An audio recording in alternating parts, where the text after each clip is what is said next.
Olá, que Deus abençoe a todos em o nome do Senhor Jesus Cristo. Estamos aqui para dar continuidade ao nosso estudo bíblico.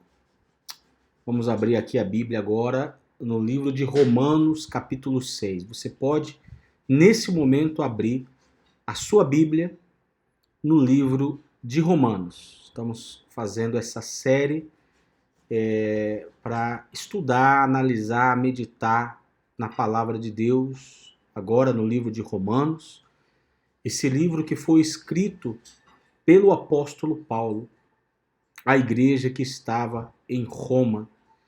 E essa igreja, esse livro, essa mensagem de Paulo à igreja de Roma, é uma mensagem inspirada pelo próprio Deus, porque até hoje, e sempre será assim, ela tem tocado, está tocando e vai tocar nos nossos corações. Ela nos ensina a verdade do Evangelho, né? Porque nós não devemos seguir religiões, nem a pensamentos humanos, nem a filosofias humanas. O nosso pacto não é com o homem ou com as religiões, mas o nosso pacto deve ser única e exclusivamente com a Bíblia Sagrada, que é a palavra de Deus, não é verdade?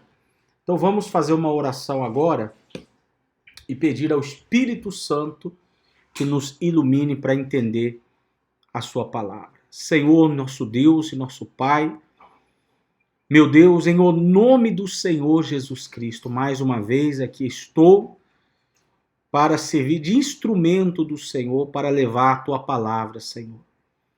Para levar o Evangelho da graça, o Evangelho verdadeiro, às pessoas que não conhecem a verdade, meu Pai, que têm sede da verdade, pessoas que muitas vezes, meu Pai, estão dentro de uma religião, de uma instituição, com sede do Senhor, mas não há encontrado o Senhor, porque esses líderes religiosos não têm interesse em pregar a verdade, mas sim interesses obscuros, materialistas, egoístas. Meu Pai, então que esse vídeo possa chegar a essas pessoas que são os teus escolhidos.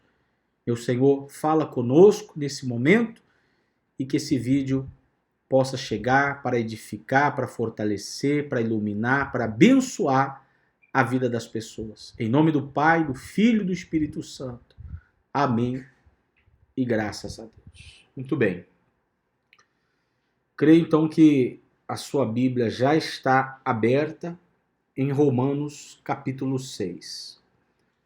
Diz assim o apóstolo Paulo: que diremos então? Continuaremos no pecado para que a graça aumente ainda mais? E ele mesmo responde aqui: de modo nenhum. Resposta forte: de modo nenhum. Como viveremos ainda no pecado, nós que já morremos para ele? Ele faz a pergunta, né? Então o que acontece? Paulo, ele estava ensinando, nós lemos isso nos versículos anteriores, né? Nos vídeos anteriores, que Paulo nos ensina então que nós somos justificados, nós somos salvos pela misericórdia de Deus, pela graça de Deus, pela graça do Senhor Jesus. Ou seja, nós não precisamos fazer nada para ser salvo, porque o Senhor Jesus, ele já fez tudo por nós na cruz. Então, nenhuma obra nossa pode nos salvar, né? Então, somos salvos pelas obras de Cristo na cruz. Então toda a honra, toda a glória, todo louvor, toda a majestade seja dada única e exclusivamente ao Senhor Jesus Cristo. Tá bom? E nós, quando chegarmos no céu, vamos chegar adorando a Deus, dizendo: meu Deus, se não fosse pelo Senhor, eu estaria no inferno. Ninguém vai chegar no céu dizendo: eu fui salvo porque eu fiz isso, isso, isso e isso. Não. Porque nenhum ser humano em toda a história da humanidade, desde Adão até o último ser humano que vai existir, nenhum deles Nenhum de nós é capaz de ser bom, é capaz de cumprir toda a lei, é capaz de obedecer 100% à palavra de Deus. Todos somos falhos, todos somos pecadores, todos erramos. Então, quem será salvo? Né? Se for buscar um homem ou uma mulher com boas obras para ser salvo, então não vai encontrar ninguém será salvo, né? Se fosse assim. Mas graças a Deus não é assim. Seremos salvos, então, pela misericórdia de Deus, pela graça do Senhor Jesus. E aí, umas pessoas mal intencionadas, né? Pessoas endemoniadas, pessoas religiosas, que, para contrariar o que o apóstolo Paulo estava dizendo, elas diziam, então quer dizer que a gente não precisa fazer nada, então que a gente pode pecar, que a gente pode fazer o que a gente quiser, igual a gente já está salvo, todo mundo vai ser salvo, todo mundo vai para o céu, então podemos fazer o que a gente quiser. Mas não foi isso que o apóstolo Paulo falou. Ele falou que as nossas obras não salvam. O que nos salva é as obras do Senhor Jesus. Pero em nenhum momento ele falou que nós devemos viver no pecado, fazer a vontade da carne, viver de qualquer forma. Por isso ele começa aqui dizendo assim: que diremos então? Continuaremos no pecado para que a graça aumente ainda mais? Qual é a resposta? De modo nenhum. Então, nós podemos viver no pecado, fazer a vontade da carne, viver uma vida dissoluta, viver uma vida carnal, fazer o que a gente bem entende. Qual é a resposta? De modo nenhum. Aí ele conclui: como viveremos ainda no pecado, nós que já morremos para ele? Então, a pessoa que entregou a vida para Jesus, ela se arrependeu dos seus pecados. Ela abandonou os seus pecados. Ela abandonou a sua velha maneira de viver. Ela já não tem prazer no pecado.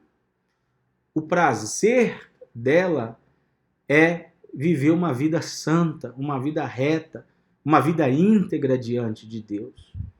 Quando a gente tem um encontro com Jesus, nós sentimos o amor dele, recebemos o amor dele, a misericórdia dele, a compaixão dele, a graça dele é tão forte que isso nos constrange a quê? A ir lá praticar o pecado? Não. Isso nos constrange, nos impulsa a quê? A ser fiel a ele, a obedecer a ele, a buscar mais dele, a conhecer mais a palavra dele, a se santificar mais. É claro que vamos cometer erros, falhas, mas não temos prazer nisso. E quando o Espírito Santo nos mostra, nos revela um erro, uma falha, um pecado, nós vamos buscar mais ainda a graça de Deus, o poder dele, para vencer aquele pecado, para vencer aquele mau comportamento, para vencer aquele erro, para vencer aquela falha. Nós não temos prazer no pecado. Mas a pessoa que ela vive no erro, vive no pecado, não se arrepende, ela tem prazer no pecado, ela não tem temor a Deus, ela não vive uma vida santa, ela é uma pessoa religiosa. Isso acontece porque ela nunca teve um real e verdadeiro encontro com Deus. Ela é religiosa, mas ela não nasceu de novo. Ela de verdade não entregou a vida a Jesus. Muitas vezes ela busca Deus somente pelos benefícios, né? Ela busca Deus somente pelos milagres, pelas bênçãos. Mas quando Deus, o Espírito Santo, a sua palavra diz que ela tem que abandonar isso ou aquilo, ela diz, não, mas aí já não. Então eu não preciso ser tão fanático. Eu não preciso levar também a Bíblia ao pé da letra. Aí começa esse tipo de frase satânicas, né? Quando você escuta uma pessoa falando assim, não, eu não vou levar a Bíblia ao pé da letra. Eu não vou levar a palavra de Deus ao pé da letra. Não, eu não vou ser fanático. Eu não vou ser... Então, na verdade, o que essa pessoa está dizendo é o seguinte: olha, eu quero a Deus, mas eu quero que Ele me abençoe. Mas quando Ele me pede para fazer algo que a minha carne contrariando a minha carne, contrariando a minha vontade, então aí eu já não aceito.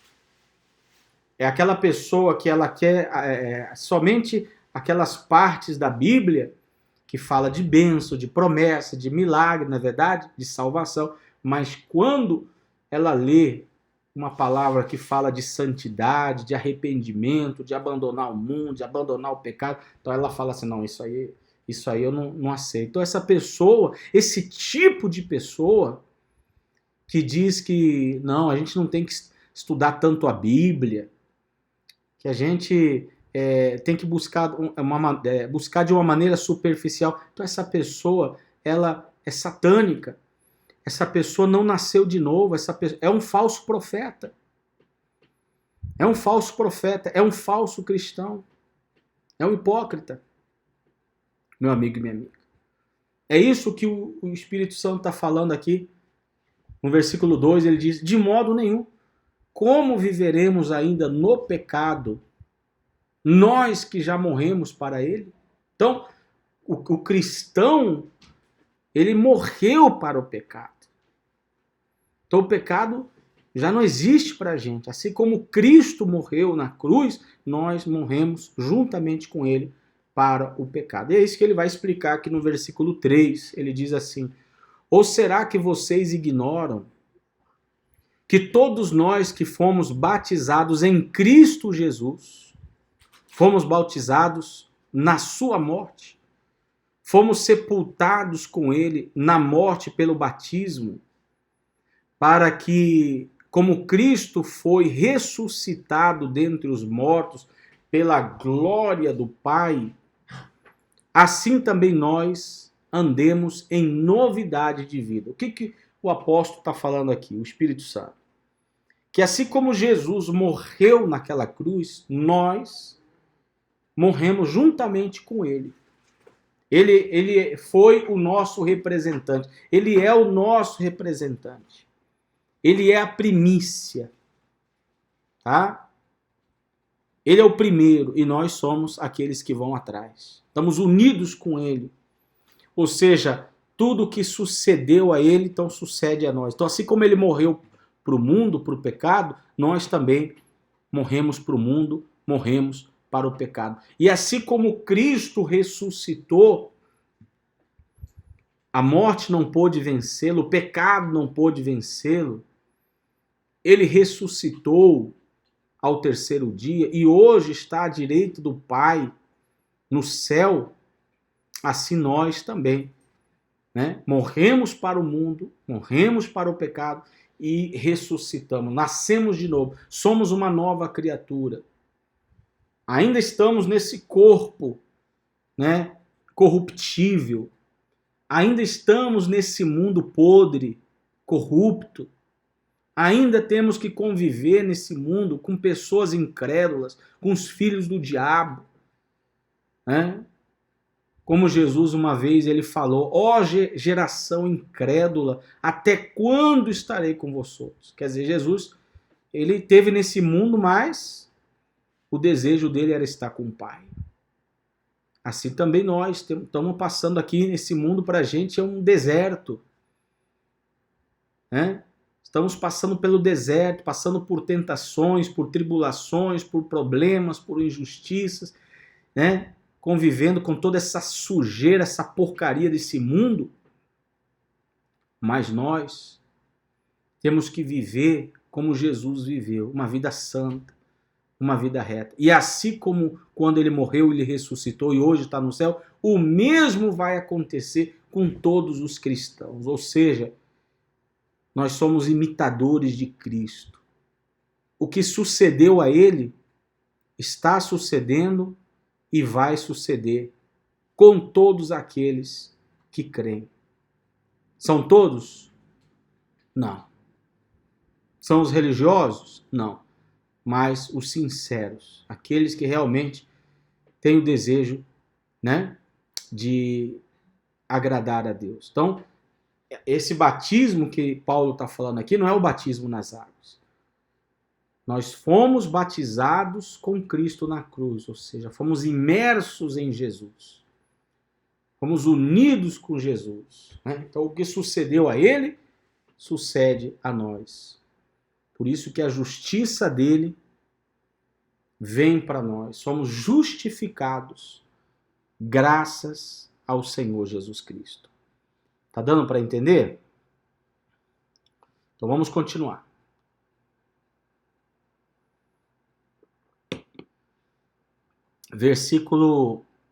No final do versículo 4 ele fala, né? Também nós andemos em novidade de vida. O que significa isso? Que antes, quando éramos mundanos, carnais, quando estávamos no mundo, quando estávamos, né, antes de conhecer a Cristo, então a gente éramos pessoas carnais, endemoniadas, perturbadas, né? Éramos iguais às outras pessoas, mas depois que a pessoa ela tem um encontro com Jesus Cristo, então ela passa a ser uma nova criatura, ela passa a ser uma nova pessoa, tá? Ela passa a ser uma nova criatura. Vamos andar em novidade de vida, de acordo com a palavra de Deus, né? Então, se a pessoa ela diz que crê em Deus, porque vai a uma religião, uma igreja, uma instituição, mas ela continua com um caráter, com um comportamento, com palavreados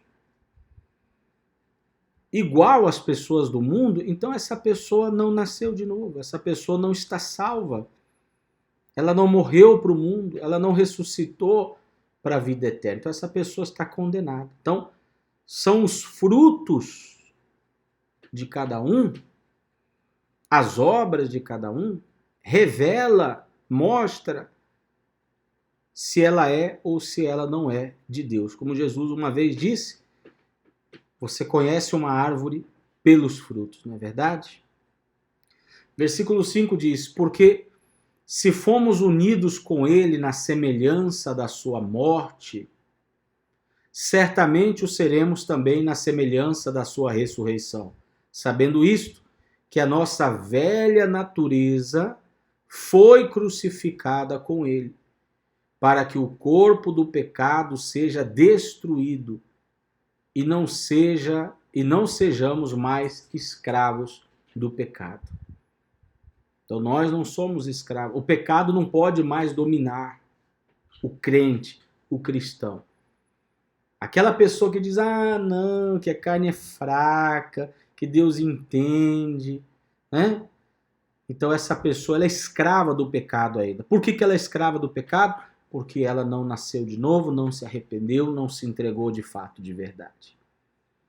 Porque quem é de Cristo já não é mais escravo do pecado, já não é mais dominado pelo pecado. Ao contrário, vence o mundo, vence o pecado através do poder de Deus. Por isso está escrito também, né? Recebereis poder quando venha sobre vós o Espírito Santo. O Espírito Santo nos dá o poder, a força para vencer esse mundo, para vencer esse pecado. Quem sustentou Jesus no deserto? Quem deu força para ele naqueles 40 dias e 40 noites lá no deserto, onde ele foi tentado várias vezes por Satanás? Foi o Espírito Santo.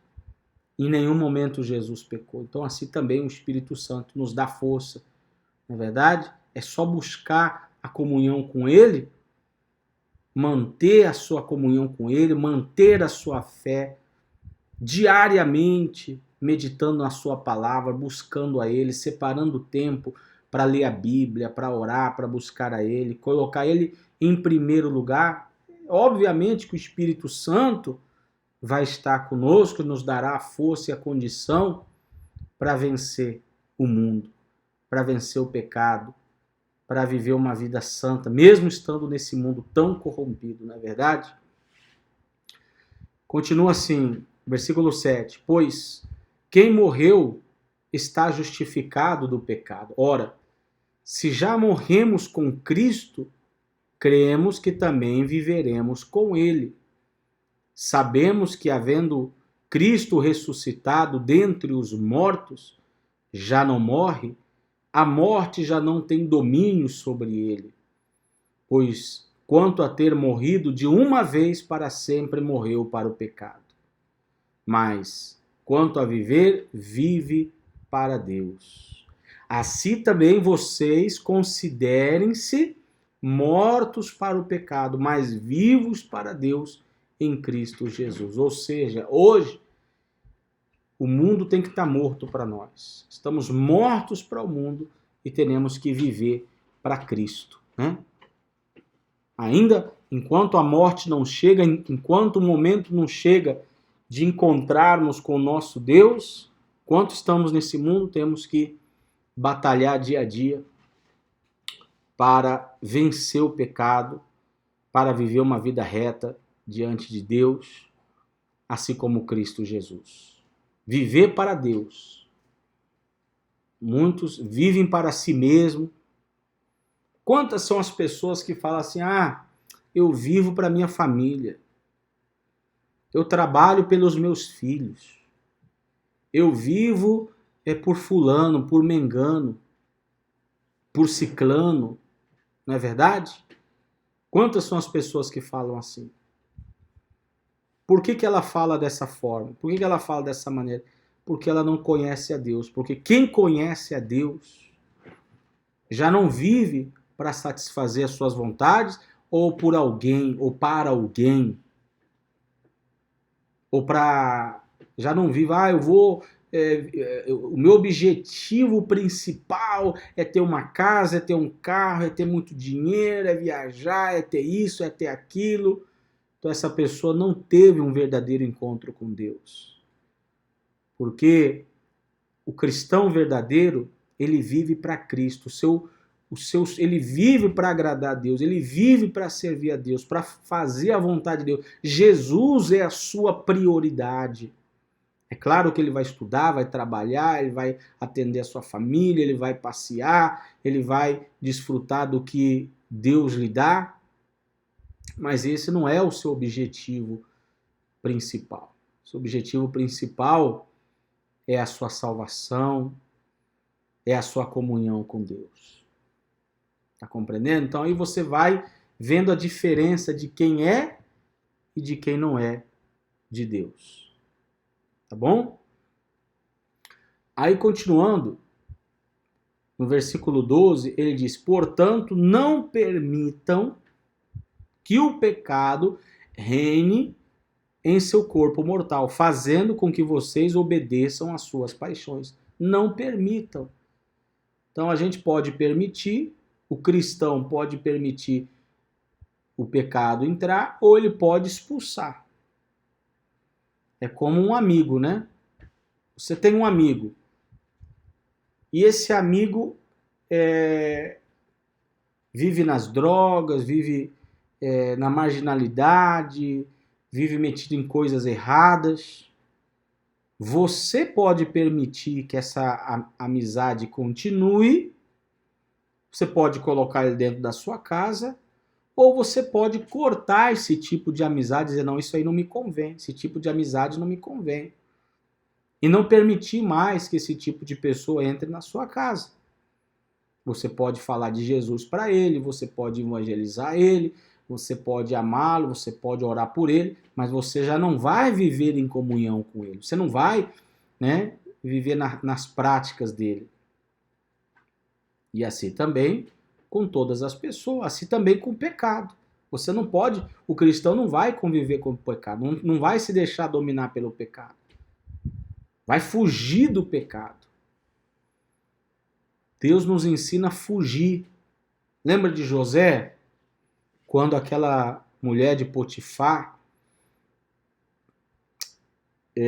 queria ter uma relação sexual com ele e o agarrou e ele saiu correndo porque ele não queria pecar contra Deus, ele não queria adulterar com ela, ele não queria, né, cometer esse erro com seu patrão.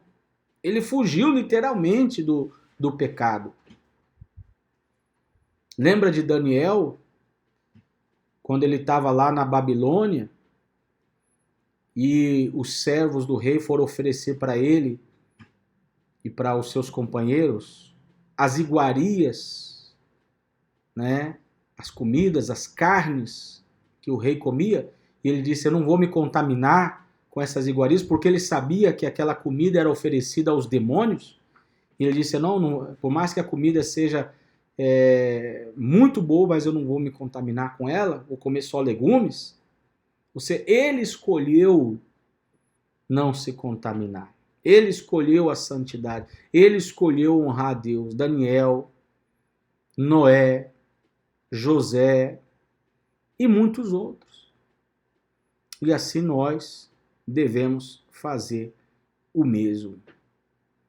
Todos os dias o pecado bate à nossa porta, a tentação, não é verdade? Na escola, no trabalho, na vizinhança, na internet, na televisão, no celular, etc, etc, etc.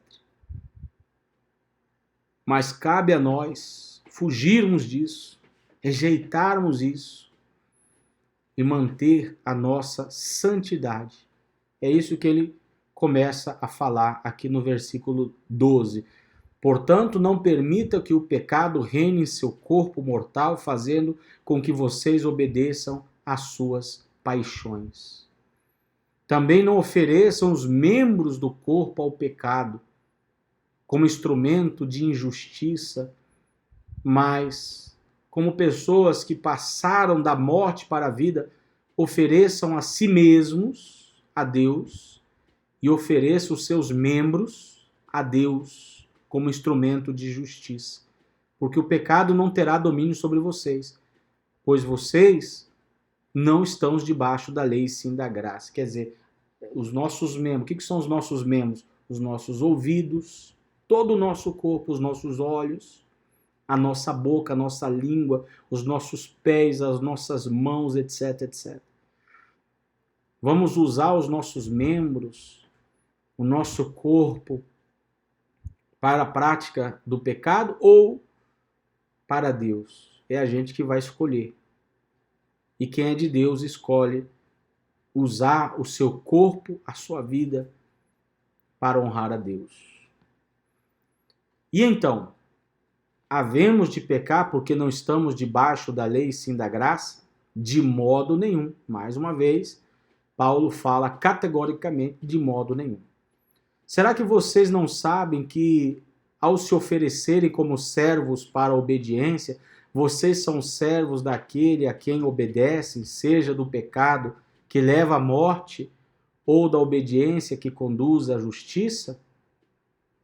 Mas graças a Deus, que tendo sido escravos do pecado, vocês vieram a obedecer de coração a forma de doutrina a que foram entregues. Ele está falando aqui que aquele que serve o pecado é escravo do pecado, aquele que serve a Deus é servo de Deus. O pecado leva à morte eterna, ao inferno, ao lago de fogo e enxofre, e a santidade, a obediência, nos leva à vida eterna, ao paraíso de Deus, a estar toda a eternidade com Deus. Aí ele diz aqui,